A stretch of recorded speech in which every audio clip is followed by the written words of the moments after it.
Bonjour. Oui, c'est un anniversaire, l'anniversaire de l'armistice. On s'intéresse à la guerre du futur avec vous, avec cette question, comment mieux encadrer les robots tueurs? Parce que sous ce terme se cache l'une des dérives les plus inquiétantes de l'intelligence artificielle, l'arrivée d'armes intelligentes capables de prendre la décision seules, de tirer sans aucune intervention humaine. Oui, alors le nom technique, ce sont les SALA, S-A-L-A, les systèmes d'armes létaux autonomes. On parle en fait du mariage entre des armes et de l'intelligence artificielle. En gros, ce sont des armes qui sont capables de verrouiller une cible et de prendre la décision, alors en fonction de critères informatiques qu'on a programmés à l'avance, de tirer sans intervention humaine, avec des résultats, soit dit en passant, beaucoup plus efficaces, entre guillemets, que le meilleur des snipers ou des pilotes de chasse.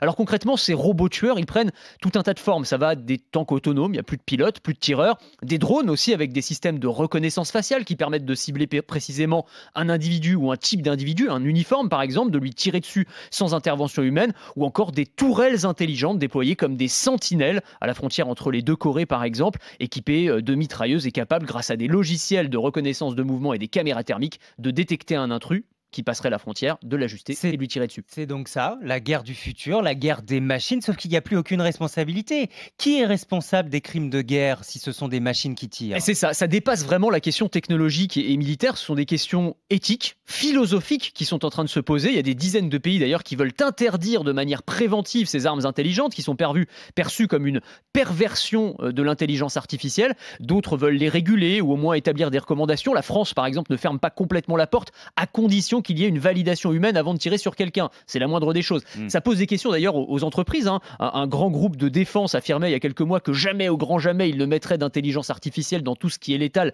même si des clients le demandent. Mais enfin, on verra ce que ça donne dans quelques années. Google aussi, sous la pression de ses salariés, a dû promettre qu'il ne mettrait pas son intelligence artificielle au service de l'armement. Il a fallu une fronde en interne et Google a dû renoncer et même rédiger un manifeste où il explique qu'il n'intégrerait pas ses algorithmes dans des armes. Sauf qu'on imagine que certains n'ont pas tous ces scrupules, certains pays notamment. Alors, le problème, c'est toujours pareil, c'est que l'éthique, elle est à géographie variable. Et pendant qu'on s'impose des limites, ce qui est louable sur le papier, il y a d'autres pays qui n'en ont pas ou qui en ont beaucoup moins. L'armée américaine ne s'en cache pas, elle réfléchit sérieusement à l'utilisation d'armes autonomes, elle a tout un laboratoire pour ça, qui s'appelle la DARPA, doté d'énormes moyens, et avec un argument qui est imparable. Ils disent, il s'agit de préserver la vie de nos soldats. Si ces armes autonomes sont plus efficaces qu'un être humain pour viser et tirer, on va pas se faire dépasser technologiquement par d'autres pays qui n'auront pas les mêmes scrupules, et ils refusent tout moratoire sur le sujet. Un autre exemple, c'est la Chine. Énormément de recherches dans le domaine de l'intelligence artificielle appliquée à l'armée. Les meilleurs étudiants ingénieurs sont recrutés pour travailler sur ces programmes.